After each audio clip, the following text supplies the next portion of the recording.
Assalamualaikum warahmatullahi wabarakatuh. Bismillahirrahmanirrahim. Alhamdulillahirabbil alamin wassalatu wassalam ala sayyidina Muhammad imamil muttaqin wa ala alihi wa ashabihi ajma'in. Asyhadu an la ilaha illallah wa asyhadu anna Muhammadar Rasulullah. Amma ba'd. Kita mendengar bahwa Raffi Ahmad sowan bertamu pada Habib Rizik Syihab, dan yang kita dengar adalah membicarakan, memusyawarahkan, mengkonsultasikan dan berniat supaya Habib Rizik untuk dimohon dengan sangat terkait dengan kontribusi membina pemuda bangsa Indonesia. Tentunya membina pemuda ini aspek akhlaknya, aspek ideologinya, aspek ibadahnya, dan universal. Kita sebagai umat Islam tentunya berharap bangsa Indonesia ini pemudanya terbina dengan baik sebagai muslim, pemuda yang mengamalkan ajaran Islam. Dalam Al-Quran, kata pemuda yang dari kata fatan atau fata terdapat 4 kali bentuk kata tunggal. Sedangkan fatayani, 2 pemuda, terdapat 1 kali. Sedangkan fityah atau artinya para pemuda terdapat 2 kali. Sedangkan fityan 1 kali. Sedangkan fatayat, pemudi-pemudi, ada yang bermakna adalah budak perempuan, 2 kali. Fityan 1 kali, fatayat 2 kali. Di dalam surat Al-Anbiya terdapat ayat 60 bahwa Ibrahim itu disebut fatan, pemuda, Nabi Ibrahim. Kemudian surat Al-Kahfi, wali-wali Allah yang tidur 309 tahun di dalam gua, mereka ini fityah, para pemuda. Bagaimana dasar-dasar pendidikan pemuda dalam pandangan Rasulullah SAW, sunnah Nabi, dan tentunya dalam partai? Pertama, psikologi pemuda, yaitu secara mental tidak ada kecenderungan pada kemaksiatan. Itu yang diharapkan oleh agama. Saya baca dalam sebuah kitab, Musnadul Haris. Ini Musnadul Haris bin Muhammad bin Abi Usamah, kitab kuno, diberikan catatan kaki Dr. Mas'ud Ahmad Al-Adhami. Hadis nomor 1251, Rasulullah SAW bersabda, "Ya'jabu rabbukum," Tuhanmu mencintai, redaksinya mengagumi, yakni mencintai, minasyabi, dari pemuda, laisat lahu subwah, yang dia tidak punya kecenderungan hawa nafsu dan maksiat. Subwah itu mailun ilal hawa wal ma'asi. Itu pemuda secara mental, berkarakter, berjiwa, tidak ada kecenderungan, tidak ada ketertarikan pada kejahatan, pada dosa, pada kemaksiatan. Itu pemuda yang sehat secara mental. Kemudian yang kedua, dalam pandangan Nabi Muhammad SAW, pemuda yang menghabiskan mudanya itu untuk kebaikan, yaitu manajemen hidup. Pemuda yang tahu dengan manajemen hidupnya, bisa mengatur hidupnya dengan baik. Saya baca dalam kitab Jami'ul Ahadits Al-Kabir karya Jalaluddin Asyuti, nomor hadis 5567, Rasulullah SAW bersabda, Innallaha ta'ala yuhibbus syaba, sesungguhnya Allah mencintai pemuda, alladzi yufni syababahu, yang menghabiskan masa mudanya fi ta'atillah, di dalam taat kepada Allah. Yang ketiga, yaitu pemuda yang punya kecerdasan berpikir untuk memikirkan strategi hidup. Kalau tadi manajemen hidup, strategi hidup masa muda sebelum masa tua. Itu juga ada dalam sebuah hadis dalam kitab Al-Mustadrak Lil-Hakim. Al-Mustadrak Lil-Hakim, nomor hadis 7916, yaitu syababaka qabla haramika. Masa mudamu manfaatkan, isi dengan ilmu, isi dengan kualitas hidup, isi dengan bahagia, dengan rezeki yang halal, dengan perilaku yang baik, dengan kecerdasan akal, kecerdasan emosional, kecerdasan intelektual, kecerdasan ideologikal, bahkan kecerdasan spiritual.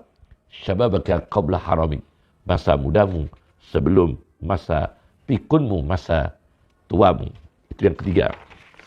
Kemudian, ini konsep-konsepnya ya. Yang keempat, ini yang keempat adalah iffah, menjaga diri. Jadi organ-organnya dijaga. Tangannya tidak pernah memukul, menganiaya. Matanya tidak melihat pornografi. Lidahnya tidak pernah bicara kotor. Itu iffah. Jadi ini pemuda yang bagus dalam pandangan Nabi Muhammad SAW.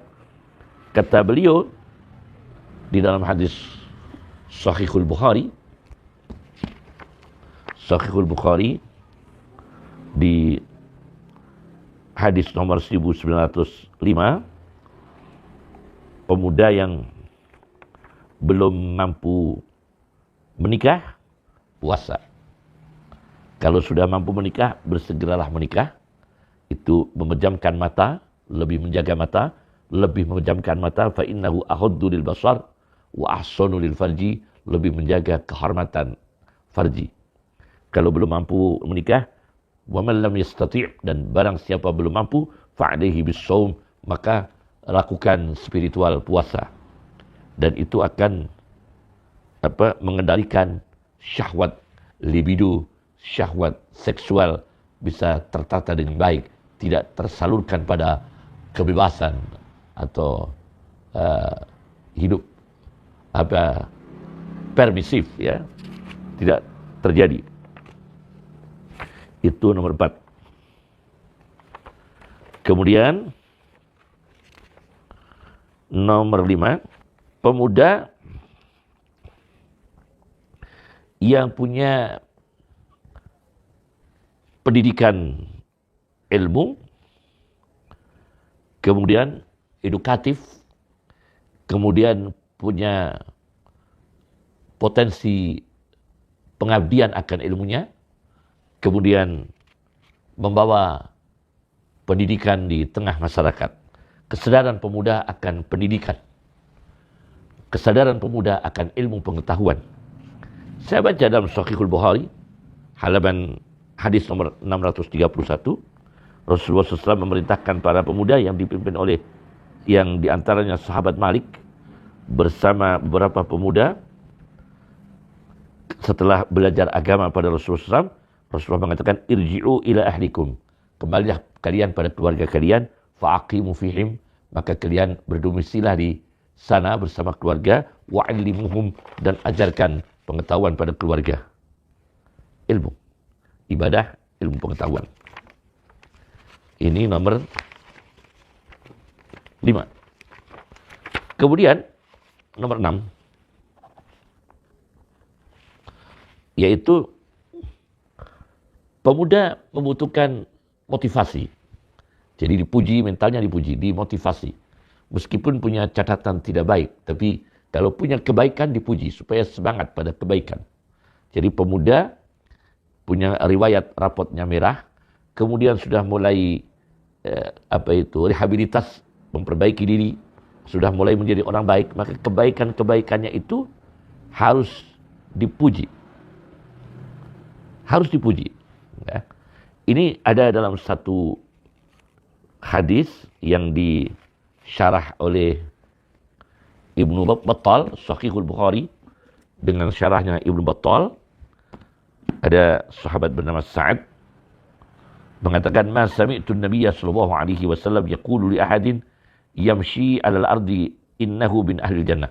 Aku tidak pernah mendengar Nabi Muhammad SAW berkata kepada seseorang yang berjalan di muka bumi, innahu min ahli jannah, sesungguhnya dia calon ahli surga, illa li Abdullah bin Salam, kecuali kepada orang bernama Abdullah bin Salam. Jadi yakni yang dia tahu ini saat ya, tapi yang disebut surga bukan hanya Abdullah bin Salam, banyak sahabat lain yang dikatakan calon surga. Tapi saat ini yang dia dengar adalah sahabat saat ini dengarnya Nabi mengatakan Abdullah bin Salam ahli surga. Ibnu Battal di jilid 9 Sarah Bukhari halaman 255 beliau mengatakan, yajuzus sana'u 'alan nas bima fihim.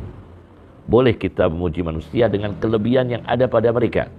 Ala wajhil i'lami bisifatihim, dengan arah tujuan untuk mengertikan sifat-sifat kebaikan mereka. Litu'rafa lahum sabiqatuhum, supaya diketahui bagi manusia, diketahui bagi orang akan sabiqah, bahwa mereka pionir dalam kebaikan, bahkan mereka punya keteladanan dalam kebaikan, bahkan mereka punya keteladanan yang mendahului, wa taquddumuhum fil fadli, dan mereka mendahului dalam satu atau dua item kebaikan, kelebihan, keunggulan. Nah, ini perlu dipuji, ya, supaya memotivasi mereka, menyemangati mereka. Meskipun mungkin pemuda itu punya beberapa riwayat hidup yang tidak baik, tapi setelah menjadi baik, dipuji untuk memotivasi pada dia secara pribadi dan untuk menarik orang lain atau pemuda-pemuda yang lain untuk ikut mencontoh pemuda ini setelah menjadi baik. Ini cara Nabi Sallallahu Alaihi Wasallam. Yang ketujuh adalah menanamkan percaya diri, as-siqah bin nafas. Percaya diri. Pemuda percaya diri. Punya mental percaya diri. Saya baca dalam Sunan Abi Dawud. Sunan Abi Dawud, hadis nomor 3645. Rasulullah SAW memerintahkan Zaid bin Sabit untuk studi kitab Yahudi. Karena kalau tidak ada umat Islam yang mengetahui kitab-kitab orang Yahudi, maka kalau Yahudi melakukan distorsi, pemalsuan, kemudian Yahudi melakukan kejahatan dengan bahasa mereka, akan berbahaya kalau umat Islam tidak ada yang tahu tentang ilmu mereka, Fata'allamtuhu, kata Zaid bin Sabit, maka aku pelajari kitab Yahudi.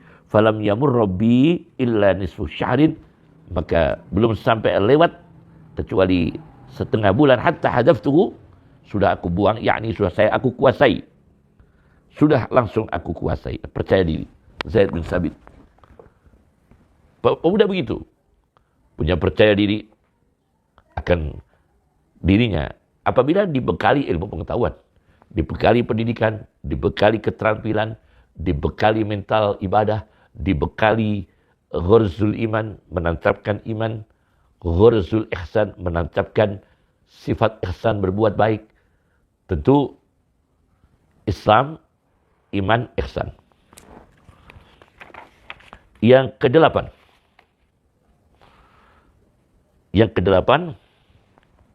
yaitu pemuda yang mempunyai keunggulan leader, ya, punya keunggulan kepemimpinan, leader meskipun masa muda, paling tidak organ akalnya memimpin organ-organ yang lain. Dia pemuda memimpin organisasi keluarga, organisasi masjid, organisasi mushola, organisasi kepemudaan. Itu harus ditanamkan secara organisatoris. Jadi bagaimana pemuda ini punya kemampuan leader, kepemimpinan, itu juga ditanamkan oleh Rasulullah SAW. Saya baca dalam sebuah kitab Ustul Ghabah, karya Ibnu Hajar Al-Asqalani, di jilid 2, halaman 451, nomor 5391, bahwa Attab bin Asid, Attab bin Asid ini diangkat oleh Nabi SAW menjadi gubernur Mekah ketika Rasulullah melakukan perjalanan perang Hunain. Dan sampai pada Khalifah Abu Bakar masih menjadi wali kota atau gubernur Mekah sampai meninggal. Ini orang salih dan punya keunggulan leader, kepemimpinan, intelektual. Ketika diangkat Nabi itu, umurnya wakana umruhu, menjadi wali kota Makkah, wakana umruhu khina stu'mila, ketika diangkat wali kota Makkah, najifan wa ishrina sanah, 20 lebih sedikit, 20 tahun lebih sedikit, najifan wa ishrina sanah. Jadi masih muda. Namanya Attab bin Asid. Nah, ini juga dididik nanti. Pemuda-pemuda Indonesia, leader dalam kepemimpinan. Jadi dia tidak memimpin dalam geng-geng, tidak memimpin pada kelompok-kelompok destruktif atau kelompok-kelompok yang tidak membawa manfaat, yang merusak dirinya, yang di sana banyak narkoba, banyak perjudian, banyak kehidupan bebas. Tapi kita tanamkan, kita bina menjadi pemuda yang leader dalam hal-hal positif. Ini nomor 8. Kemudian nomor 9, yaitu pemuda yang mempunyai mental integritas. Integritas, juga negarawan, juga empati, juga konsisten, tidak berubah dengan uang, imannya tidak terjual dengan uang, sifat kasih sayangnya tidak terjual, tidak berubah, tidak rusak dengan miras. Kemudian sifat adilnya dan ramah tamahnya tidak terjual oleh mafia-mafia penjahat dalam sebuah negara. Saya baca dalam sebuah kitab namanya Ma'rifatus Sahabah, karya Abu Nu'aim Al-Asfahani. Ada namanya pemuda Abdullah bin Khuzafah. Ini menjadi delegasi Nabi, diutus Nabi ke luar negeri. Namanya Abdullah bin Khuzafah. Nomor sahabat 1602. Ini Ma'rifatus Sahabah Abu Nu'aim Al-Asbahani. Diceritakan di sini ketika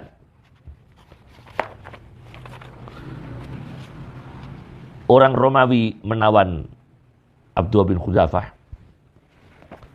dan ditangkap oleh penguasa Romawi dan dipaksa untuk masuk Nasrani.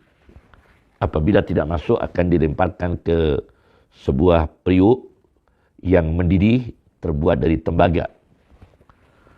Kemudian ada seorang muslim yang dipaksa untuk masuk Nasrani dengan ancaman dimasukkan dalam periuk yang mendidih yang berbahan tembaga, akan tetapi dia tetap mempertahankan Islamnya, akhirnya dilemparkan dan tulang-tulangnya ini tampak berserakan, mendidih, terpotong-potong organnya. Kemudian Abdullah bin Khuzafah dengan apapun dia tidak takut, tidak mau juga. Dengan apapun dia tidak mau juga. Tidak mau untuk masuk Nasrani.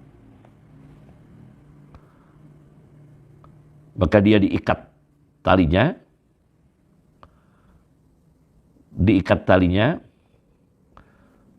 tapi sebelum dia dilemparkan ke dalam periuk mendidih, dia menangis, Abdullah bin Khuzafah. Tapi tangisannya itu aneh sekali.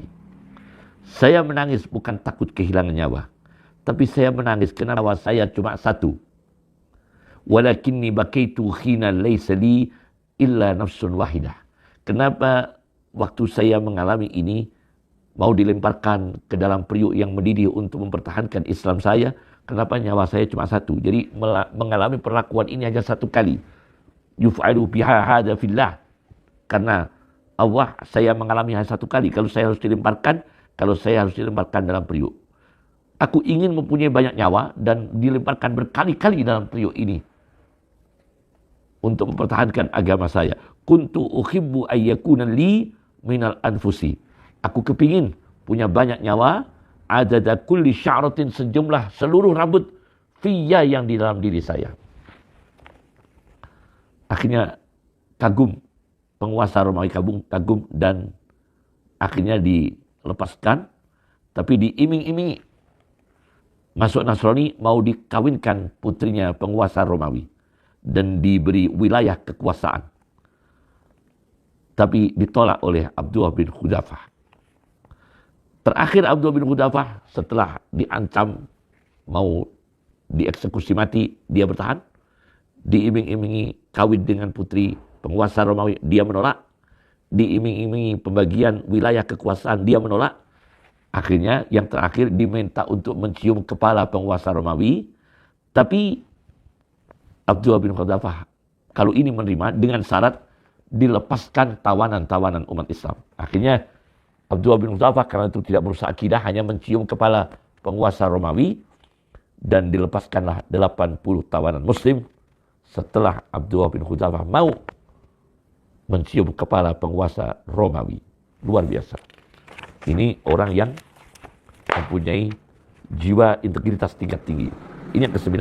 Yang ke-10 adalah wasatiyah, yaitu keseimbangan. At-tawazun wal wasatiyah, yaitu keseimbangan. Tengah-tengah, moderat, tidak ekstrim, tidak radikal, tidak hulu ekstrim. Ini saya baca dalam sebuah kitab tafsir biriwayah, yaitu tafsir Jami'ul Bayan Lit-Tabari. Jami'ul Bayan Lit-Tabari ketika menafsirkan ayat 143 surat Al-Baqarah, yaitu ja'alnakum ummatan wasatan. Aku jadikan kalian umat yang tengah-tengah. Di sini di juz 2, kalau juznya juz 2 ini, halaman 6, terbitan Darul Fikr, Muhammad bin Jarir At-Tabari mengatakan, innama wasafahum bi annahum wasatun. Sesungguhnya Allah menyifati umat Muhammad SAW dengan sifat tengah-tengah, litawassutihim fid din, karena mereka tengah-tengah dalam agama.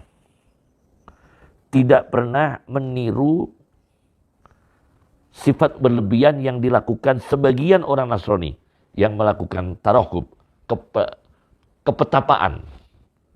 Jadi kepetapaan, jadi rahib Nasrani. Muslim tidak melakukan itu. Nikah tetap, ada perceraian dalam Islam, dan tidak melakukan apa yang dilakukan oleh Yahudi, membunuh para nabi, ekstrim, radikal, teroris. Nah, itu tidak dilakukan. Walakinnahum ahlu tawassut wa'tidal. Umat Islam ahli yang tengah-tengah dan moderat. Jadi dia hidup bersama, berbeda misalnya, tapi dia tetap menjaga imannya, menjaga Islamnya, menjaga akhlaknya sebagai Muslim, meskipun hidup dengan orang yang berbeda agama, di tengah-tengah lingkungan yang berbeda agama, beda pandangan, beda pikiran, dia tetap tengah-tengah, adil, arif, bijaksana, ummatan wasatan. Hidupnya tawazun, tengah-tengah. Mengelola uang juga tengah-tengah, mengatur waktu juga tengah-tengah, kemudian bercita-cita juga tengah-tengah, memahami realitas, bekerja juga paham realitas, kemampuan fisiknya, kemampuan finansialnya, kemampuan intelektualnya, juga kesehatannya, menyisihkan waktu untuk menikmati dengan keluarga, mempunyai waktu untuk berdialog batin dengan Allah, mempunyai waktu untuk hidup bermartabat, terhormat di tengah-tengah masyarakat. Itu diatur semua. Itu pemuda yang tawazun, seimbang, dan wasatiyah, tengah-tengah. Assalamualaikum warahmatullahi wabarakatuh.